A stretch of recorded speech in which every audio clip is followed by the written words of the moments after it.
Best barley. So, si best barley ay hydrolyzed organic green barley, no? So, ibig sabihin, yung ang hina-harvest na barley, yung mga batang halaman, no? And then, pinaprocess ito through hydrolyzation, which breaks down the complex plant structures into smaller and bioavailable components para mas ma-absorb ng katawan natin. And, maganda ba yon yung technology na yon? Sinigurado ng kumpanya natin na yung iinumin natin, maganda yung bioavailability ng mga components. So, best barley is 100% organic, free from artificial sweeteners, no additives, no chemical treatments, no? So, it has several vitamins. Vitamin A is beta-carotene, essential for vision, skin health, and immune strength. Vitamin C boosts immune defense, collagen production, and antioxidant production. Vitamin E, tocopherol, protects cells from oxidative damage, supports skin and heart health. Vitamin K supports blood clotting and bone metabolism. And B complex, ito yung, yan, sunod dyan. B1, B2, B3, B6, B12. This is crucial for energy production, nervous system function, and stress management. Ito yon, no? So isipin nyo, punong-puno ng vitamins yung best barley. Meron din minerals, no? So calcium for bone health, muscle contraction, and heart rhythm. O yung pagtibok ng puso, no? Magnesium, nerve relaxation, so yung mga relax lang yung mga nerves, no? Tapos blood sugar regulation. Sino ba sa inyo ang diabetic?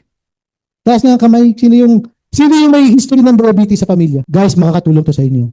Especially kung may history kayo. Ngayon, kung ang mahal nyo sa buhay may diabetes, painom nyo to. Makakatulong to. Maganda to. No? Potassium, balances blood pressure, fluid balance, muscle function. Iron, supports oxygen transport. Zinc, immune function, wound healing. So pag kayo may sugat, lumakla ka ng barley. Tutulong yung gumaling agad na sugat mo. Phosphorus, so hindi yan yung phosphoro ha. No? So essential for bone state and energy storage. Copper, manganese, enzyme activators, antioxidant defense. No? Selenium protects against oxidative stress and thyroid function. So antioxidants, phytochemicals. So yung chlorophyll detoxifies, oxygenates blood and promotes healing. Flavonoids reduces inflammation. Carotenoids, lutein, saka astaxanthin, protects vision and eye health. Ito, superoxide dismutase. Ulitin nyo nga, superoxide dismutase. So superoxide dismutase is a powerful anti-aging enzyme that neutralizes free radicals. Okay? Catalase protects cells from oxidative stress. Supports healthy aging also. Peroxidase, cytochrome oxidase, aid in detoxification and cellular repair. Protein and amino acids, no? It contains 18 amino acids, including all 9 essential amino acids, no? That the body cannot produce, no? Supports muscle repair, tissue regeneration, saka brain function. Dietary fiber, aids in digestion. So, pag uminom ka nito, gaganda ang digestion mo. Yung mga probiotics na pinopromote sa TikTok, kasi it detoxifies, no? Detoxifies niya yung katawan mo.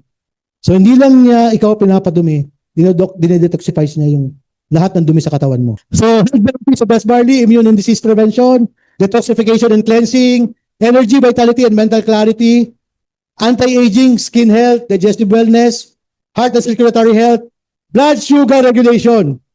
Kanina, paulit-ulit ko sabi sa inyo, yung may diabetes, painumin nyo nito. Isipin nyo, napagandang supplement na to, pati diabetes, natutulungan, pati blood sugar natin natutulungan, no?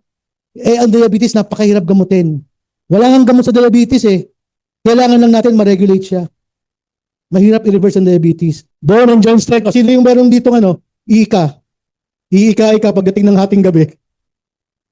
Pwede to. Anti-inflammatory effect. Iron vision support, holistic longevity and wellness.